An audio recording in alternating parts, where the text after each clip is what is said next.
Hello, citizens of the world. Let's start with some quotes. David Rockefeller, banker, honorary director of Council on Foreign Relations, honorary chairman of Bilderberg Group and founder of Trilateral Commission, member of Bohemian Club, praising Chairman Mao, whose policies killed at least 30 million people.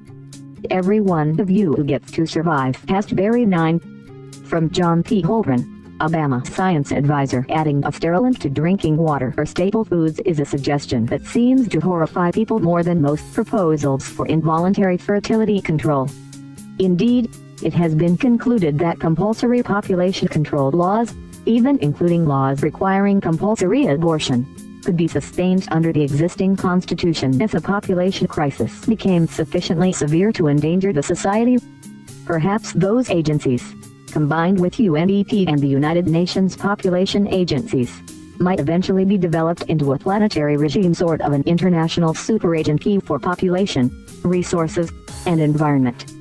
Such a comprehensive planetary regime could control the development, administration, conservation, and distribution of all natural resources, renewable or non-renewable, at least insofar as international implications exist. Thus the regime could have the power to control pollution not only in the atmosphere and oceans, but also in such freshwater bodies as rivers and lakes that cross international boundaries or that discharge into the oceans. The regime might also be a logical central agency for regulating all international trade, perhaps including assistance from DCS to LDCs, and including all food on the international market. The resultant ideal sustainable population is hence more than 500 million but less than 1 billion. Ted Turner, founder of CNN, and advanced forms of biological warfare that can target specific genotypes may transform biological warfare from the realm of terror to a politically useful tool. We are now seeing the U.S. military moving into a sort of Star Wars scenario, with extremely sophisticated weapons being designed to fit into the hyperspeed range that have been untested now for many years. One place that comes to mind is RAF McCry Banish, on the Kaitire Peninsula, Scotland. This base has been used by many non-British military forces and at one stage was taken over by the United States Navy U.S. and Naval Weapons Facility, including U.S. Navy SEALs. It was used as a transit/test facility for military hypersonic vehicles, and if one asks any of the radar operators that were around at the time, you will hear some pretty amazing stuff. Can you imagine such a weapon having the ability to fly from the UK to Sydney in around 50 minutes? Such is the mindset of the military and the advancing technology vs poverty and naturally our environment. So back to the topic of NATO again. One can see a distinct intentional reduction in all those countries' military capabilities. Take the UK for instance. Our respective forces are now being drastically cut back, which means each respective country is losing its own ability to defend, thus making it dependent on NATO, which is controlled by the New World Order. Do you get it yet? Agenda 21 is a major tool of the New World Order, conceived in 1992 in Rio de Janeiro at the Earth Summit. Its original name, Sustainable Development, began in 1987 with Gross Harlem Brundtland, VP of the World Socialist Party. Heavily promoted to the public as the salvation for this planet and every human being, it is anything but that. It needs to be revealed in no uncertain terms so you know what it truly is. Island scientists, like other professionals, are increasingly aware that the man-made global warming and forced mass human sterilization have long been lumped together in the name of sustainable development. That there is growing concern about this cannot be dismissed as mere conspiracy theorizing. It is based in fact. Indeed, mass sterilization fears reared their ugly head again in the March 2009 UN Population Division Policy Brief, in which a big question for the UN was, what would it take to accelerate fertility decline in the least developed countries? The document makes an inextricable link between the discredited science of CO2 warming, aka the greenhouse gas theory, and population control. We see this laid out in great detail in the Unpopulation Fund Annual State of the World Population Report for 2009 entitled Facing the Changing World, Women, Population and Climate, and tells us each birth results not only in the emissions attributable to that person in his or her lifetime, but also the emissions of all his or her descendants. Hence, The emissions savings from intended or planned births multiply with time. No human is genuinely carbon neutral, especially when all greenhouse gases are figured into the equation. Therefore, everyone is part of the problem, so everyone must be part of the solution in some way.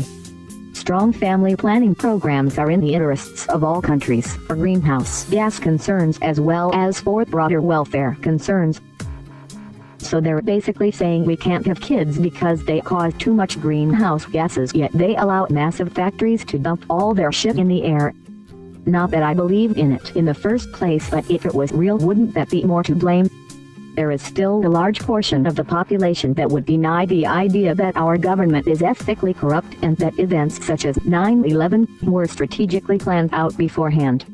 It is difficult to comprehend the fact that the people in power would plan such a devastating attack, for the aftermath has resulted in a decade-long war which has thwarted humanity's path in such a destructive and unsustainable direction. In theory, an elected leader is someone the group gives power in trust that they will make the best decisions for the population's survival. So trying to grasp the idea that our government is doing the opposite of this role is perplexing. However, time and time again we are seeing the powers that be made decisions which promote more separation, more fear, and more destruction to our planet. There is even disconcerting evidence which reveals that our government has a sinister agenda for the population which is incomprehensible for most to fathom, and that is a plan has been set out to purposely decrease our population down to an unsettling percentage over the coming years. Considering the amount of the genetically modified foods that are being forcefully pumped onto our grocery store shelves, the chemicals that are put into our cosmetics and clothes, the chemtrails being sprayed from the skies above our homes, and the harmful toxins mixed into vaccines, one can only consider the idea that someone is trying to cause harm to the public. Recently, the U.S. National Cancer Agency was exposed for manipulating cancer statistics, stating that there has been a decrease in the number of cancer cases over the past decades, when in fact cancer cases have significantly increased over the years. The FDA is known for their corruption, having approved harmful chemicals such as brominated vegetable oil (PVO) in Gatorade, a chemical which has been banned in over 7 countries. The Center for Disease Control (CDC) has approved many harmful chemicals such as mercury-containing compounds in scheduled vaccines. All of these organizations were created for the purpose of protecting the people, and in reality it seems like they are doing the opposite by poisoning people. So what would be the intention behind the pollution of our environment? Some argue that the global elite New World Order, Illuminati, etc. have had an agenda of decreasing the world's population drastically in the next couple of years, and that they have infiltrated all of our main systems to ensure it unravels as they have planned. This may seem like a ludicrous conspiracy theory, but there is disturbing evidence to support this claim. The Georgia Guidestones, considered the Stonehenge of America, are a group of standing granite slabs which were ordered to be built in 1979 in Elbert County, Georgia, supposedly by members of the New World Order. The slabs stand 20 feet tall and weigh a total of 240,000 pounds. The mystery behind the slabs lies in the messages inscribed into the granite, which dictate 10 commandments or a new age of reason. The commandments are as follows. 1. Maintain humanity under 500 million. Under 500 million, this reduction would be a 93% decrease in population. That means more than 9 out of 10 people are going to die. Another suspicious piece of evidence to back up the depopulation agenda theory takes us to the International Airport in Denver, Colorado. Taking up over 34,000 acres of land, the airport was built in 1995, costing a total of $4.8 billion, almost $3.5 billion over budget. There are numerous irregularities and unexplained facets of the airport, leading some to argue that it was built for an alternative purpose. For one, there has been no consistent contractors hired for the entire project, but rather different contractors were hired for portions of the construction and then fired once it were completed, leading some to suspect that the people in power wanted to make sure that someone never had a complete picture of what was really going on. Furthermore, millions of excess cubic earth was removed for the construction, leaving some to wonder if top secret construction is taking place. There is also a massive underground tunnel system stretching miles in length which has been unused since the airport was built. Now let us take a look inside the airport. This is where it gets weird. Welcoming guests upon the airport grave accent's main entrance is an ominous-looking 30 feet tall blue horse, strangely resembling the horse of the apocalypse from the Book of Revelation. The horse has glowing eyes and pulsating veins popping out from its skin. What relevance does a menacing blue horse have to airport travel? In the main hall of the airport is a capstone monument which contains the infamous Masonic symbol on its face. The message inscribed in the capstone says it was created by the New World Airport Commission, which is a non-existent commission. Could the false commission really be an allusion to the New World Order? Even more eerie are the large mural paintings hung on the walls of the airport, which were said to depict world peace and the coming together of all nations and races. However, when one really studies the murals, it is easy to notice the disturbing imagery being displayed. Cities burning, children in coffins, and mass genocide are just a few of the images that were portrayed on the murals. One would think that an airport would contain peaceful images to ease any anxiety travelers might already have about flying. One mural also contains an image of a Nazi-like soldier holding a gun and a Masonic-looking sword and is wearing a gas mask. There seems to be some sort of great gas that is harming the people in the mural as well. Considering there are pictures and videos released of secret underground bunkers at the airport which contain unexplained sprinkler systems all throughout, and sleeping quarters which resemble the concentration camps of World War II, we are left to wonder what the true intention behind the construction of the Denver airport might be. In reality, martial law is usually declared by politicians who are afraid of the citizenry. Instead of being enacted to protect the citizens, it is usually enacted to protect the government from the citizens. Once Obama is impeached, there's a possibility that he will also be tried as a traitor to the United States of America.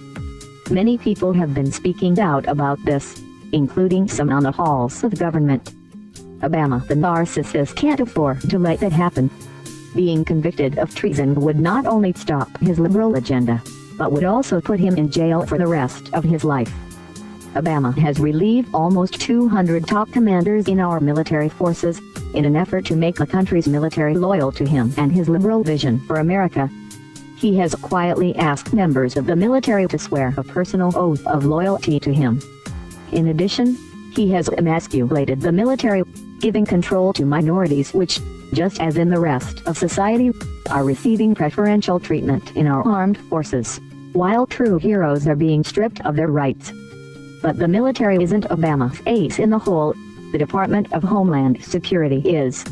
When Obama was running for president the first time, he stated that the country needed a Department of Homeland Security that was as well equipped and trained as the military. Why is that so? Don't we have the military to protect us from foreign threats? If so, then what do we need the DHS for? Even worse, why do they need to be equipped like the military? The Constitution denies the military the right to operate on U.S. soil. So, if Obama is going to declare martial law, he needs a military force that he can use, which is not part of the normal military establishment. That's what the DHS gives him. It is quite possibly the military that he intends to use, in order to establish his version of martial law. It appears that Obama is keeping an ace up his sleeve, the ace of declaring martial law. When and if that happens, there are only two possible options. Either we all buckle under and accept our new Marxist dictator, or we will need to rise up and declare the Second American Revolution. The question we need to ask ourselves is, which will it be?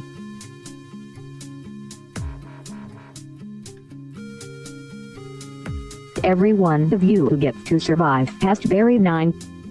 Every one of you who gets to survive has to bury 9, has to bury 9, has to bury 9.